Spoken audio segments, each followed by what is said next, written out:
Hello friends, I hope आप सभी याद पा रहे होंगे। तो फ्रेंड्स, हमारा सभी ने होमवर्क किया। मैंने एक होमवर्क दिया था जिसमें तुम्हें अपने माँ बाप का नाम, उनका प्रोफेशन और उनकी डेट ऑफ बर्थ लिखनी थी। फिर उनके ऊपर एक जस्ट जनरेशन है, उनके बारे में तुम्हें यही सेम चीजें लिखनी थी। ठीक है, ये तो था तुम्हारा होमवर्क। अब chapter 4 timeline and sources of history, हमने क्या क्या पढ़ लिया इसमें। हिस्ट्री की टर्म पढ़ ली, the study of past is called history. उसके बाद हमने टाइमलाइन के बारे में पढ़ा कि कैसे हम हिस्ट्री में टाइमलाइन को मेजर करते हैं। एडीबीसी का जो कंसेप्ट हमने पढ़ा था। तीसरा, सोर्सेज ऑफ हिस्ट्री पढ़े कि जिन भी चीजों से हमें पुराने ऑर्नामेंट से, कुछ भी जो भी पुराने टाइम की चीजें थी, उनसे अगर हमें पास्ट की जानकारी मिलती है, वही क्या हो जाते हैं, सोर्सेज हो जाते हैं। और फिर हमने इनमें 4 सोर्सेज जो मेनली होते हैं वो पढ़े थे। Oral source, literary source, archaeological source और आर्टिस्टिक सोर्स। ठीक है, ये थे हमारे सोर्सेज।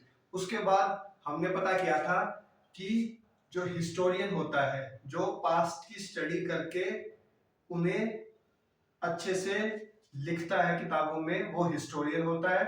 और फिर हमने पता किया था कि हिस्ट्री को केवल हिस्टोरियन नहीं डिफाइन करता, उसमें सभी का योगदान होता है।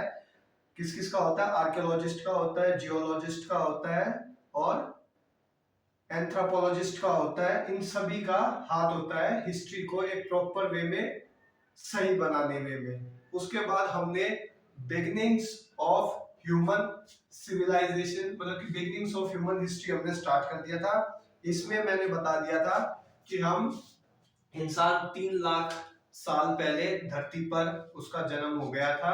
और उसके बाद हमने एक पढ़ा था कि किस तरह से इंसानों ने का मानना था कि नेचुरल एलिमेंट्स जो होते हैं उनमें पावर्स होती है, जैसे कि आग, जल, हवा, पानी, मिट्टी, इन सभी में पावर्स होती है।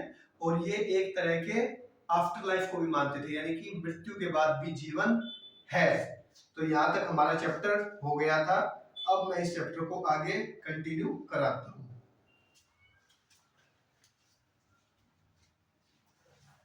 देखो भाई, these groups lived in temporary camps, rock shelter or caves and communicated with each other using languages but that are now lost. ये जो लोग थे, ह्यूमंस हम थे, जो हम टेम्पररी कैंप्स बनाते थे, यानी कि जो सिर्फ थोड़ी देर के लिए आसरा लेने के लिए। उसके बाद हम क्या करते थे, एक जगह से दूसरी जगह पर जाते थे, क्योंकि परमानेंट घर तो हमारे पास थे नहीं, इसलिए हम एक जगह से दूसरी जगह पर जाते थे। और जो भाषा थी वो एक आदमी को दूसरे आदमी के आपस में ही समझ में आती थी। आज के इंसान अगर उसे समझने की कोशिश करेंगे, उन्हें समझ में नहीं आएगी। They used fire and started making objects and made their life easier. इन्होंने फायर का इस्तेमाल किया, आग का, और अपनी लाइफ को आसान बनाया। आसान कैसे बनाया, जंगल में जंगली जानवर आकर इन्हें खा जाते थे। ठीक है, अंधेरा होता था, एकदम से आया कोई जानवर और इन्हें खा गया। ठीक, आग के जलने की वजह से ये सेफ रहते थे और जंगली जानवर जो थे इन पर हमला नहीं करते थे।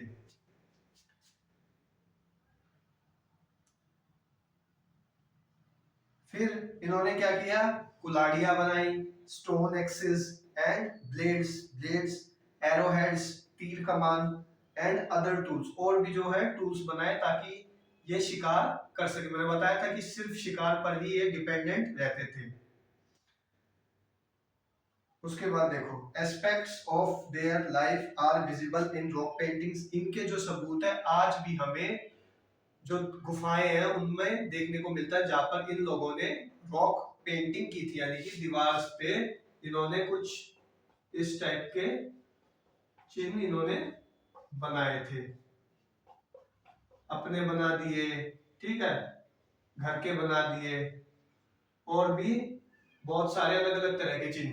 ठीक है, अब डिपिक्ट पीपल और सिंबल्स भी बनाते थे। In time These early humans learned to make simple ornaments. अब ये क्या करते थे, इन्होंने ornaments भी बना दी भाई, मोतियों से ornaments बना दी। अब वो ornaments कैसे कैसे थे, पत्थरों से बनाते थे, shell beads हो गए, pendants हो गए जो कि जानवरों के टीथ से बनते थे। किससे बनते थे, जानवरों के दांत से बनते थे। And sometime exchange them with other groups, और ये क्या करते थे, कोई भी जो भी इन्होंने सामान बनाया, कुछ भी किया, खेती की, वो क्या करते थे, एक पर्सन को दूसरे पर्सन के पास बेच देते थे। इसके पास ये चीज थी, इसने इसको दे दी, या फिर इसके पास ये चीज थी और इसने इसको दे दी। ऐसे ये अपनी जिंदगी चलाते थे। सिंपल है, सिर्फ नेचर पर जो भी इनको खाने के लिए नेचर से मिलता था, उसमें चाहे जंगली जानवर हो गए और चाहे पेड़ों पे से फल हो गए, कुछ सब्जियां हो गई, वो ये खाते थे शुरुआत में जो थे। अब क्या करते हैं, द फर्स्ट क्रॉप, जब इन्होंने खेती करना शुरू किया। Over long ages the earth's climate has gone through many changes, धीरे धीरे समय में क्या आया, समय बढ़ा, ठीक है, चेंजेस देखने को मिले। At certain time it was very cold and much of the earth was covered with ice. आज से करोड़ों साल पहले धरती पर आइस एज आ रखा था। आइस एज का क्या मतलब है कि धरती का मोस्ट ऑफ द पार्ट बर्फ से ढका हुआ था। आई मेरी बात समझ में, धरती का मोस्ट ऑफ द पार्ट वो बर्फ से ढका हुआ था। अब उसकी वजह से वो पिघल गया, मौसम में चेंज आया और क्या हुआ, आइस एज खत्म हुआ, ठीक है। इनसे जब ये खत्म हुआ तो धीरे धीरे रिवर्स बनी, लेक्स बने और पॉन्ड्स बने। जो लास्ट आइस एज आया था वो 1 लाख साल पहले आया था और 12,000 साल तक ये चला, ठीक है। हमें सिर्फ ये याद रखना है कि जब आइस एज खत्म हुआ तो ह्यूमंस को और भी ज्यादा मौके मिले अपने आप को ग्रो करने में। इन आइस एज की वजह से इनको क्या प्रॉब्लम हो रही थी, देखो भाई, ह्यूमन आइस एज के टाइम पर भी थे, बट आइस एज के बाद उनको ज्यादा फ्रीडम मिली अपने आप को ग्रो करने में। जैसे कि पहले ये एक जगह से दूसरी जगह पर जा नहीं पाते थे क्योंकि ठंड ज्यादा होती थी। आधे जो आदिवासी थे वो बीच में रास्ते में दम तोड़ देते थे क्योंकि ठंड बहुत ज्यादा हुआ करती थी। चलने के लिए प्रॉपर रास्ता नहीं था इनके पास, खाने के लिए अच्छी तरह से कोई चीज इनको मिलती नहीं थी और सब कुछ ठंडा एनवायरनमेंट रहता था। जैसे ही आइस एज खत्म होती है, इनको रास्ता मिलता है, लैंड मिल जाती है, फॉरेस्ट मिल जाते हैं, वहां पर जानवर और ज्यादा दिखाई देने लग जाते हैं, जिसकी वजह से ये और भी ज्यादा अपने आप को डेवलप करते हैं। तो आइस एज जब खत्म हुई वो इनके लिए वरदान साबित हुई। Afterwards, living condition improved. देखो living condition improve हुई for humans in many parts of the world. They started settling down and cultivating cereals and grains. धीरे धीरे क्या करने लगे, खेती करने लगे, अनाज उगाने लगे। क्या करने लगे, अनाज उगाने लगे।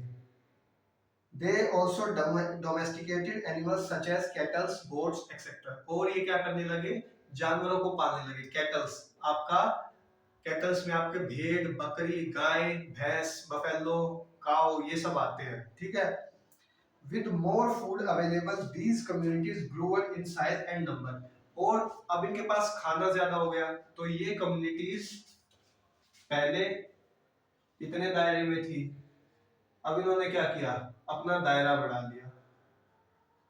क्या किया, अपना दायरा बढ़ा लिया, क्योंकि खाने की चीजें इनके पास है, तो अब इन्होंने और भी ज्यादा अपना दायरा बढ़ा लिया। ये जो कम्युनिटीज थी ये रिवर के पास अपनी जिंदगी बिताती थी भाई, मतलब रिवर के पास जाकर रहती थी। क्यों रहती थी, क्योंकि रिवर एक तो इनको पानी मिल जाता था, ठीक है, पानी की जो कमी थी, जो इनकी खेती करने की जो जमीन होती थी उन पर इनको पानी मिल जाता था, ठीक है। और ये जो पानी है या फिर ये जो पानी है, यहाँ की जो जमीन होती थी ना, जो लैंड है, वो काफी ज्यादा फर्टाइल होती थी, उपजाऊ होती थी। इसीलिए आदिवासी लोग जब इनके अंदर थोड़ा सा ब्रेन डेवलप हुआ तो ये रिवर के पास आकर रहने लग गए। ठीक है, इससे इनको क्या हुआ, इनकी खेती में मदद हुई और इनको एक अच्छी क्या मिली, फर्टाइल सॉइल मिली।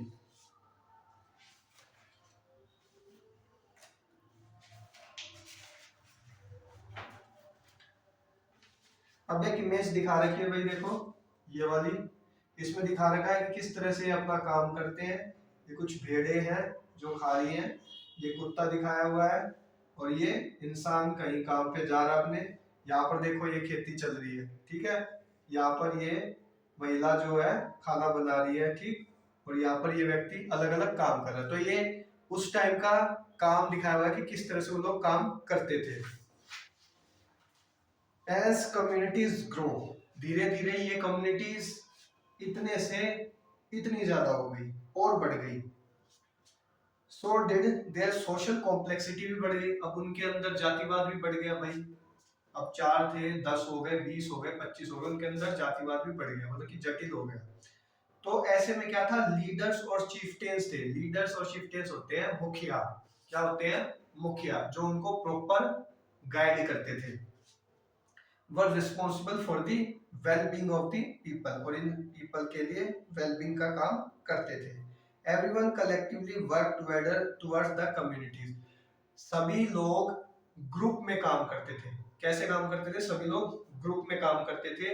सिंगल अकेला बंदा का खेती नहीं करता था शुरुआत में, ना खेती करता था, ना खेती को जो उसने बोया उसको काटता था, सभी मिलकर मिलकर काम करते थे, वेलफेयर थे। For example there was no sense of individual ownership, यानी कि एक व्यक्ति के पास पावर नहीं होती थी, सभी अपने बराबर के हक रखते थे। The lands were collectively sold and harvested, और इसी तरह जो लैंड पर जो भी अनाज उगाया जाता था उसे इस तरह से समूह के साथ मिलकर काट लिया जाता था और बो दिया जाता था। As time went by hamlets, hamlets होते हैं भाई स्मॉल विलेजेस, ठीक है, इनके पास फूड होने लगा, क्लॉथ्स होने लगे, टूल्स रहने लगे, जिसकी वजह से क्या हुआ, इनका जो नेटवर्क है वो काफी ज्यादा और भी बड़ा हो गया। तो विलेज से क्या बन गए, टाउन बन गए। मान लो कोई विलेज इतना है और टाउन उससे बड़ा होता है, विलेज से बड़ा टाउन होता है। न्यू टेक्नोलॉजीज अपीयर, नई टेक्नोलॉजी आ गई, क्या क्या आ गई, पॉटरी आ गई, उनको मटके बनाने आ गए, ठीक है, व्हील से, चक्कर का इन्वेंशन जो हुआ था व्हील पॉटरी का, उससे इनको क्या बनाने आ गए, मटके बनाने आ गए, ठीक है। और भी जो मिट्टी से क्या बनाते थे, ऑब्जेक्ट बनाते थे। And the use of metal, copper first, iron later, सबसे पहले इन्होंने कॉपर धातु का इस्तेमाल करना सीखा, उसके बाद आयरन का इस्तेमाल करना सीखा, लोहे का इस्तेमाल करना सीखा। which helped make durable tools, objects of daily use and ornaments, और इन्हीं से ये क्या बनाते थे, अपने जो टूल्स होते थे उनको शार्प करते थे और भी कुछ आभूषण टाइप इनको इनसे बनाते थे। We will see in chapter 6, अब हम चैप्टर 6 में पूरी सिविलाइजेशन को देखेंगे कि कैसे ये लोग आपस में मिलकर पूरी एक सिविलाइजेशन ही बना ली, इन्होंने क्या कर ली, पूरी एक सिविलाइजेशन बना ली। For now, it is important to remember that this early progress of humanity had to face many challenges. आप ये नहीं कह सकते अरे भाई क्या ये जिंदगी जी होगी, इन्होंने काम किया और अपना निमट गए, नहीं, इन्होंने बहुत ज्यादा मेहनत की, ठीक है। आज जो हम सरवाइव कर रहे हैं इन्हीं के चैलेंजेस की वजह से सरवाइव कर रहे हैं कि किस तरह से इन्होंने मेहनत करते करते एक पीढ़ी से दूसरी पीढ़ी पहुंची, दूसरी पीढ़ी से तीसरी, चौथी, पांचवी, छठी, सातवीं, आठवीं, ऐसे ऐसे चली। और इसीलिए ह्यूमंस के अंदर एक जज्बा होता है किसी भी चीज को हासिल करने का या फिर किसी भी मुसीबत का डटकर सामना करने का, यही ह्यूमन का पक्का इरादा होता है। Disappear as some earlier species did, अब देखो इन्होंने मेहनत की तो ये आज हम, मैं और तुम सभी दिखाई दे रहे हैं। जिन्होंने मेहनत नहीं की या फिर जिनकी वजह जिनसे हो नहीं पाई, वो देखो वो स्पीशीज एक्सटेंट हो गई, बिल्कुल गायब हो गई। जैसे कि हमारे डायनासोर्स थे, क्या थे, डायनासोर्स थे। We will never know those early humans to whose courage and persistence we owe our existence today. हमारे जो पूर्वज है उन्हीं की वजह से आज हमारी जो है एग्जिस्टेंस हमें देखने को मिलती है।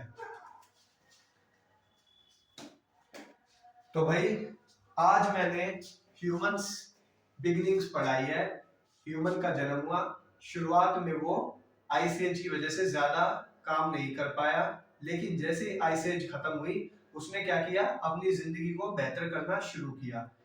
सभी एक साथ मिलकर आए, उन्होंने कैटलिंग शुरू की, जिसमें क्या क्या थे, dog, sheep, got, buffalo, cow, ये सब थी। ठीक, उसके बाद इन्होंने क्या किया, फार्मिंग शुरू कर दी। फार्मिंग में कभी भी ये इंडिविजुअल फार्मिंग नहीं करते थे, हमेशा ग्रुप में फार्मिंग करते थे, यानी कि सभी मिलकर फार्मिंग करते थे। ग्रुप ज्यादा बड़ा हो गया तो एक चीफटेन या लीडर रहने लगा, उनका मुखिया रहने लगा, जो उनको प्रॉपर गाइड करता था। ठीक है, आज जो हम दिखाई दे रहे हैं वो इन्हीं आदिवासी लोगों की मेहनत का नतीजा है कि धीरे धीरे करते करते आज हम यहाँ पहुंच गए, मतलब कि उन्होंने हार नहीं मानी। अब चैप्टर 6 में हम पढ़ेंगे सिविलाइजेशन कैसे फॉर्म हुई, यानी कि पूरी की पूरी एक सभ्यता कैसे बनी। तो आई होप आप सभी को वीडियो ठीक लगी होगी, इंटरेस्ट बना होगा, और अब हमारा ये चैप्टर खत्म हुआ।